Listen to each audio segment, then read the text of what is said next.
Hi, this is Kim White with the My Sexy Business Team. I'm here with my two co-hosts, Rufus for one, and Coni Meyers with Kick Butt Leadership. We are here for the Hope to Hope Conference, session number 4. I can't believe how fast this day is going, and we have someone very famous with us for this session, who is man, she has changed my life in a way she doesn't really understand yet, but I'm going to tell her and you guys can hear us have that conversation. She's an author, a speaker, a money coach extraordinaire. She was in O Magazine this month. She's been in Entrepreneur Magazine. She's been in Vegas Magazine. There's like a whole list of things I will probably not get right, so I'm going to stop there. But she is the author of Girl Get Your SHIT Together. And so, welcome, Lisa Chastain. Thank you. Hi, ladies. So great to be here. We're so glad you're here with us. And I have to tell you, I'm just going to go ahead and tell the backstory right up front. I got your book, of course, and read it. And then you have ruined me, though, because now when I'm shopping and I go to buy something because I'm mindlessly shopping, your voice comes and says, really? And so I'm getting my stuff together as I go along, but it's your voice I hear. I love that. Hey, to be a voice in your head is an honor. So thank you very much. I love it. Well, so tell us, because I know that you're very vulnerable. I know you spend your life transparently sharing, which is what makes you so powerful. As a person, I have witnessed the superpower that you have because I have seen you be very transparent. And most people are so scared of being transparent, and they're afraid that it will have the opposite effect, that people won't want to be around you if you tell the truth, or they won't want to be around you if you talk about the struggles that you've had. It's not true, but most people think that. How did you come to the place that you understood that was actually one of your superpowers? I don't have a crystalline moment. I think when it comes to that, the way Connie would put but I think that it came through trying it and then getting feedback and then trying it again and getting feedback. And that gave me the courage to continue. I think that it was originally on social media that I shared a few stories and saw overwhelming feedback and connection and appreciation for what I was sharing. And it was really, really scary. I felt like I was jumping off a mountaintop. I did. But when I realized there was no hard blow at the bottom, that it was a soft landing, that it just kept giving me the courage to do it over and over again. I love that. Definitely. And you were really good with what I would consider story. The way that you speak is so relatable. And I think that's why you're allowed to speak into some pretty high level people's lives, is because you understand you lead first with your openness and your transparency, and you lead with story so that they can relate to you. I mean, I think that's sexy. I just want to point that out. I think that's a super sexy thing that you do. Thank you. What it all boils down to is that we're all humans, and we're all headed to the same place at the end of the day. And when I think of it that way, I used to have I'm actually introverted and I'm very shy, and no one would know that about me, but I've worked really hard to overcome it. But I also had unworthy conversations that stopped me from being around powerful people. It held me back. But what it all boils down to is that we're all the same naked, and we all have the same trials and tribulations, although different experiences and stories. And so when I think about that, it's so much easier for me to go, okay, no matter who you are on this planet, you've got stuff. We're all dealing with it. And so let's just get in the arena and deal with it together. I love that. And I love that that's one of the things that you do for like your clients and stuff when you coach them. It's not a talking at them. Right. You come with them to the table, and you help them strategize, and you help them do things in a way that, and I'll be honest, I came from no money. Like I grew up in is it a housing project, where low income housing, I couldn't think of the name. And I had no idea how to deal with money. So when I would get money, I would go spend it all at once because I did not know better. And then I wouldn't have any for a while. And then I would, get another bit of money and I go spend all that because it was like the quicker I could get it. Well, I started making a lot of money and I found myself doing the same thing. Like I would go and do the exact same thing because I hadn't changed my viewpoint or understanding of money. And it took that to change really the wealth part of my life. Yeah, yeah, absolutely. Absolutely. And I acknowledge you for sharing that because that's hard to talk about. Because what I realize is that even though everyone has a story, our stories are very personal to us. Mm-hmm. And no matter what we're sharing, how we're sharing, that it takes courage to do that. And I know there's someone watching today that needed to hear that. I don't know who, but that your story just touched someone's life to say, one, I didn't come for money. It's okay. Yeah. Two, I didn't know anything about money and I had to learn. Mm-hmm. And now I'm committed to being different about it and learning what I need to learn and acknowledging that too, that there's always another level when it comes to money. So that's so cool.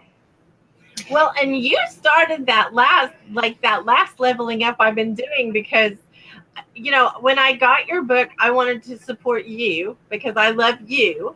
And I wanted to, see what wisdom you had poured into pages. I thought that was going to be really exciting. And I think it's kind of funny because I didn't know if I would learn anything. Just being honest, I didn't know because I'm not where I used to be. But I am not joking when I tell you I have gone to the store and literally had to leave the store and put back what I was going to get because I've heard that, the title of your book in my head and your voice that, why are you buying that? And I'm thinking, why? Truthfully, why? Yes, I can, but why? Mm-hmm. That's so powerful. That's so powerful. Lisa, why is it that you think that so many of us don't really, we never had any education about money, and I think it's pretty much true even today with kids. Why is it you think it's kind of like a taboo subject in a household? Do you have any idea? To be perfectly honest with you, I think it's because people don't know about it, and typically people don't speak into what they don't know. And I having the amazing experience that I'm so grateful for of going into households and having these other side conversations with families. The truth of it is that a lot of people, their families don't talk about money, whether they have money or not. Mm-hmm. There are a lot of wealthy people who don't talk about their money with children, and there are a lot of poor people who don't talk about money with their children and everything in between. And I think it's because there's a stigma, and the financial industry hasn't really embraced this very well either. There's a stigma that somehow our self-worth is attached to our net worth. And that somehow our worthiness is attached to our money. And it's and there's a lot of shame and hidden habits that all show up in our finances because it's the choices we're out making in the world every single day. But the honest thing is that the financial industry talks above most people's competency level when it comes to finance and money. And most people just need the basics and they never got it. And they're embarrassed or ashamed, almost like someone who never learned how to read. they don't know where to start. So that's where I think that I provide a lot of value in the industry is start here are the basics, and let me teach it to you in a way that you can make sense of it. And you don't work with, I think this is a good point to make here, is you don't work with people who are making minimum wage and struggling to feed their children. You're actually working with people who are making a lot of money but are wasting a lot of money because they don't have those, like, that financial, I don't know really savvy. what financial intelligence, is that a word? I would call it savvy. I think it could be a financial IQ. We just made up a term. They don't have the financial IQ. I'm gonna copyright that and we'll co-sign on it. Okay. It's a savviness to understand the behavioral side of money, what we're doing with our money, coupled with it's the numbers. There are a lot of people where numbers just don't make sense to them. Mm-hmm. And so if you ask them to look in their checking account, they're not going to know the number side of it. And then it just becomes confusing. And like I taught last night in a workshop, a confused mind says no one does nothing. And so they just keep running their patterns in life and they don't change anything about their finances because it's just confusing. Say that again there. Say what you just said again. A confused mind says no one does nothing. Mm-hmm. Yep. That's pretty amazing. Yeah, that is. That's profound. Yeah. I didn't make that. My mentor made that up, so I'll give it credit to her. Robin Crane teaches that, and she mentors me and other female entrepreneurs. But it's true, especially when it comes to money. If you don't know, if you're not clear, how can you ever expect to make progress? Well, and people will laugh at me because, and I think I'm probably over the top, or as they say now, I'm extra when it comes to extra. Yes. I'm extra. So extra. Yeah. When it comes to like budgeting or doing things like that, they kind of laugh at me that you have it, just spend it. Mm-hmm. And I am funny because before I get that, a certain amount of money, I have it already where it's going to go. Absolutely. Or I just spend it on late night shopping on Amazon. I mean, yeah. Like, to be honest, I will, I will do foolish things. I'll buy something I absolutely don't need and have nowhere to put it and have, and then why? It's like, it didn't do anything for me. And I do think it's coming from that place of, not having enough. Mm-hmm. I think that's a story that runs through our heads that we have to change. That yes. We can live like that and be too much of a tightwad. Like sure. I'm not that either. I was that for a little while. I wouldn't spend any money because I was scared I wouldn't have it, But there's a balance in there of living, beneath your means mm-hmm. and doing a budget so that you are telling your money what to do instead of it just disappearing. You just got to check, but where did it go? I think the key word there is clarity. Mm-hmm. Having clarity. And so I don't personally use the word budget with clients. I think it's a constrictive concept that you're on a budget. Mm-hmm. But I think that having a strategic plan with your money, just like we do with businesses, where okay, so you have extra, that's awesome. With that extra, you can do whatever you want with it, but that there's a control on it mm-hmm. because the freedom and the abundance allows more to come, which we know is important. But understanding when you're making a frivolous decision, how it impacts the broader picture of your life. And yeah. that's the clarity that I help clients gain, because I do work with clients who are making a lot of money and they're also wasting a lot of money because they don't have clarity over where it's going in the first place. Well, and I think that can I adopt your word now? Can I have a strategic plan instead of a budget? Because yes. That seems so much more sexy than a budget. It's so sexy. You're like, no, sorry. How much easier is it to say no? So just like to put us in a scenario. sorry, ladies, I'm on a budget.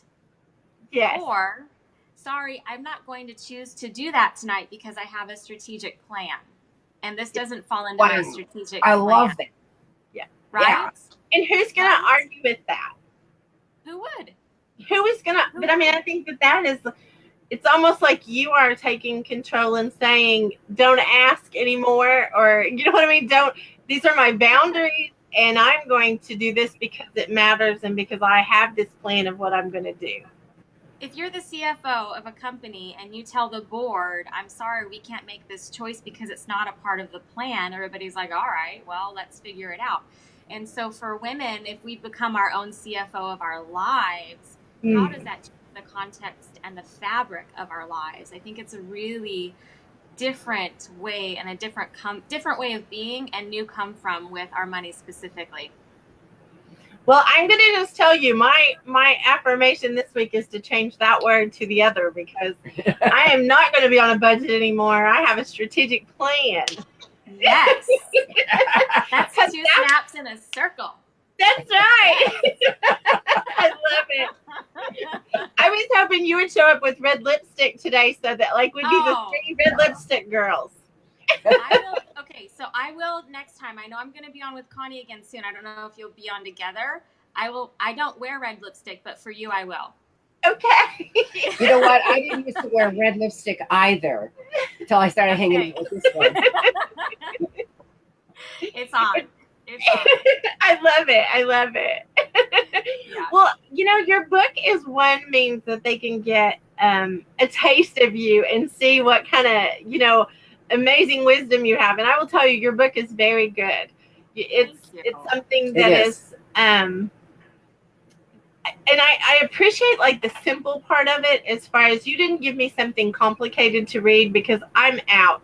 Like I'm so busy, and by the time I get to read something, you know, and I have a time I read every day, but by the time I get to that point, if it's complicated, I might get through a page, you know, instead of, and I think it took me, I want to say it took me 3 days to read your book. I was just going to say, I think it took me 2 or 3 days, and and that's what I loved about it as well. It was simple, it was straightforward, and I really got what you were trying to say. It made so much sense. Yeah. Thank you. And I know your target market is like the younger millennials and stuff, and not like, I think I'm Generation X or X, and Miss Connie's a baby boomer. But I will tell you, there are a lot of us that got to this place not having a clue. Like we have gotten here without. I was like really older before I started figuring out money. I mean, that's just the truth of it. And I think that is a big part of what you said a while ago about being embarrassed. You know, if you're younger, you're kind of expected not to have a clue sometimes. But if you're over, I don't know, if you're over 30, it's almost like, what is wrong with you? You should know this. And when we're not taught, we don't know. So if we don't have anyone to ask, I mean, that's an embarrassing thing, is, you know, people automatically assume they're going to be looked down on. Correct. Because they're asking questions that are older. And I'll be honest, I don't mind asking questions whatsoever, because I have a strategic plan for my money. That's it. Here's what I'll say is I strategically niched into the millennial space because I believe that I can create a massive impact, where if you're 25 and you can hear me and you're ready to take action, and I do have women who are 20, 25, 27 who are working with me, I can only imagine what their life will look like in their 40s. Totally. Right? Yes.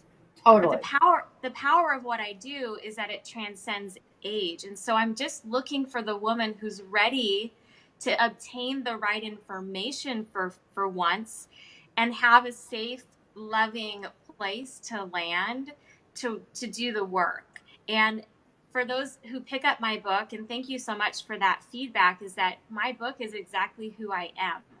I keep it simple. I keep it straightforward. I don't want things to be overcomplicated. And that's how I am with money. And I think that's the best way to be with money to get started. And so that for me is just music to my ears and great feedback because I know I'm on the right path. And I hope that someone hears this and is inspired to pick up my book and get to know me. Well, and I will tell you, I think that anyone who makes it complicated is foolish because people can't repeat that. Like, if you made it complicated, even if I was smart enough to implement something complicated, I can tell you right now I wouldn't. Because I don't want to spend a lot of time doing something that's not my thing that I am like gifted to do. And if you make it simple, where I can follow it and I can actually repeat that, and it's something that I can continue to repeat as my, money scale goes up. That's another thing I appreciated about your book. It wasn't like you said, okay, you should take $5 and do this. That wasn't the simplicity of it. It was the high level that you brought it in your book even, but simple enough it didn't matter how much you made. Right. And or those really how old you are or anything else. I mean, Yeah. Our target market is millennials, but when I read the book, I went, wow. And what you just said about how you can impact a whole generation. Mm-hmm. I mean, if I had been 24, 25 years old, when I was that age, I had 3 children. Mm-hmm. And if I'd have had that book then, oh my goodness, what a difference in my life. Sure. Because, I mean, I didn't know anything about money either. I came from a farm in Nebraska. We had no money. And it's like, to be able to be young and pick up those principles and be able to grow your wealth using those principles, what a gift. I mean, that's an incredible gift. I agree. And it's just the start. Amen. That's the beauty of it. It's just the start. And I named my book that because every woman has said that to herself at different points of her life. And so it's just, I say it in my book. So this is your wake up call. What are you doing? Let's go. You've got big dreams. You've got stuff to do. Let's align the choices you're making in your life. Like get out of your own way is really the call forward. And why not step up and stand up today and be the woman that you were born to be? Why do you have to wait 20 years to do that? Absolutely. So it's just a real, That's good stuff right there. Yeah, that's really good stuff. Really. Take it from a baby boomer. You're much better off getting it as a millennial. For sure. Well, and I think, wealth is defined by so many different things. It's not just money that wealth involves. And like for me, having a plan, which I've called it a budget until today, it's changing. It's a strategic plan. But my strategic plan has been like at a different level, different times in my life. It has grown and stuff. But I can tell you at different times in my life when I have had a lot of money, I have squandered so much money that didn't really impact anybody except, people got some sales. Right. I look at that and I think if I could get just the money I've squandered back, not the money that I've spent for a real purpose, but the squandered money, that would be an entire, like, another whole wealth thing, that could be impacting lives. And here's the thing. Here's the truth of it, Kim, is that that money is impacting lives anyway. So there's a statistic. I'm really fortunate to be a part of this group. It's it's hashtag WED, which is Women Entrepreneurship Day, and it's a global movement celebrated every year in the United Nations in New York in November, and over 120 countries around the world.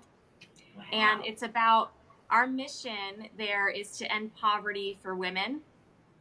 And here's what it boils down to: that all of our spending choices, the money you squandered years ago, had an impact, whether you knew it or not. It went to a company that bought material somewhere on the planet, that was manufactured somewhere, that had an impact on someone's life somewhere. And that's my call forward, because this statistic is just staggering. 85% of the world's wealth is spent by women. Wow. 85% of the world's wealth. Look at that power that we have as women. Wow. That is our vote, the way I see it. That is how we're choosing to impact the planet, whichever way we choose. 10% of that is earned by women. I think that says something kind of like sexy about how women are. We must be doing something right if we're only earning 10% but spending 85. Look how powerful we are. We're like, give it to us. Exactly. Right? Give it to us. Look how abundant we are. But there's a huge gap between what's being earned on the planet and what's being spent on the planet. So I think that it's just a call forward to say, let's be much more conscientious about both sides of it. Let's earn more, and let's, continue to have the spending power that we do. And I know when women do that as a global effort, we will have a profound impact on the direction of this world, where we're headed as a planet. Powerful. Well, and I have to tell you, I've never thought about it. You're right about the money that, I feel I squandered. It probably went to serve not good purposes. I mean, it probably was to companies that weren't maybe like I would have chosen if I would have thought about it. It's hard to know. Yeah. Yeah, it's hard to know. It's just about raising your conscientiousness about it now. And that's where I think the millennials are on a different path, because they're asking those questions. Yeah. That is one of, a lot of times the millennials get a bad rap. But they really do. They are raising the awareness and consciousness of everything they touch. I mean, that's something that's really wonderful about what that group is doing. I agree. They're pretty amazing, and so are we. I would have to say we're all pretty amazing. The fact that you're having a hope conference today. There's hope. This is a conversation of hope for me. It really is. Well, and anybody that's watching, if you have any questions about money, I'm going to tell you need to follow Lisa, because she's incredible just as a human being, first off. The fact that she's willing to share herself in such a candid and transparent way, I'm telling you, it blesses me. I read your stories, and a lot of times I don't even get the chance to push the like button because I'm either in tears or I have to deal with the emotion you brought up, because I understand what you're talking about. I understand the pains of being without. I understand the pains of having a lot, not knowing what to do with it. I understand a lot of different parts that you talk about. And it just, if you're listening and you have any questions, no matter what your age, no matter what your demographic, and you have questions, you're going to find some answers with Lisa. Definitely. She will be the girl. She's the go-to money girl. How's that? It is done. It is done. And on top of that, you'll love her to death. So. I love you too. Thank you. Thank you. Is there anything that you want to share, last thoughts of what you could do today if you don't really understand money, or you haven't had a strategic plan or whatever? Is there anything you want to share with someone who's kind of transitioning and going, oh, wait a minute, maybe I need to do that too? Correct. No, I think so. One of my mottos in life is that there's never a good time. There's never a good time. There's never a good time to have a child. There's never a good time to take a leap in your career. There's never a good time. There's just never a good time when we think somehow we're waiting for it all to fall into place. Financially money is usually the number one consideration. Usually the two are money and time. I don't have the money, or I don't have the time. Well, that's quite honestly horse crap. Those are considerations. And so there'll never be a good time to follow your dreams. There will never be a good time to make a big change. And there's never a good time to raise your hand and ask for help. Yeah. And I know personally I've had to do that a number of times in a number of ways, but one story that really sticks out for me right now is that in May I was in over my head. I was in a relationship with a man who's bipolar, and I was in over my head. I had no idea, one, that he was bipolar, and that what I'd never been around somebody who would have so many swings, right? So it's not his fault. I don't blame him, but I found myself in a really scary situation. I was emotionally overwhelmed. I was in an unsafe physical situation. He was out of control, and it was one of the most vulnerable times of my life because I had to say, I don't got this. Pardon, I mean, that's not phonetically correct, but I don't have this, right? Like, I need help. I need help. And I was in the car and I called my best friend and I'm in tears and I said, okay, I need to press a button and I don't know what button to push, but I'm in over my head. And and that was very vulnerable. I had to start reaching out to a number of people in my life who had no idea what I was dealing with and say, I need help. Had I not done that, it probably would have been much worse. And so when it comes to money, I think the same lesson applies, that when we get in over our head, whatever that is for us, that there's never a good time to be vulnerable and say, I need help. But for anybody who hears this, and especially when it comes to your finances, raise your hand and find the right people in your tribe to support you. I promise you they'll show up. They'll show up. But we don't read minds. Even as intuitive as we are as women, we don't read minds. So raise your hand, and I would love to be that person if it's a fit. But either way, find some people to support you. And no matter who it is, they can get your book and learn how to start. Exactly. Yes. Like, that's Absolutely. another thing. Absolutely. If they're scared to say something out loud yet, which I think that's part of the problem, then your book can transition them to not be so scared about it. Like, it's just a thing. It's just the, the way we do business or whatever, as far as money goes. It should not be fearful. We should not be scared of it. And we should not be scared of each other. Like, right. Exactly. Right. Yeah.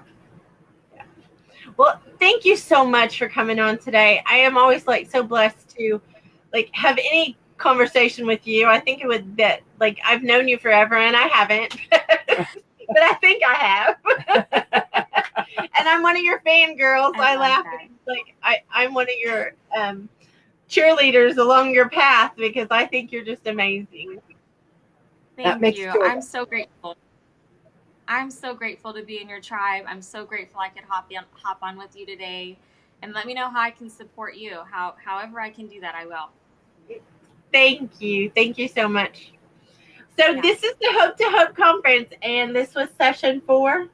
We are coming up to session 5. Oh my goodness! At 3 o'clock Central Time. 3:30. 3. Oh no! Oh, you're right. 3 o'clock Central Time. Sorry, I don't mean to confuse you. We have princess problems when it comes to time zones. We will be back with Mary Jo Stabler at 3 o'clock. Correct. And I'm amazed. I am so full. My heart is so full of amazing people, and it has been, as always, the first day. I mean, this has just been incredible. Yeah. So who are you? Who am I? I am Coni Meyers, Kick Butt Leadership. I'm Kim White with the My Sexy Business Team, and we will drop a link for our sweet friend Lisa Chastain so that you can get connected to her as well. Love you guys and see you at 3. Thank you. Bye.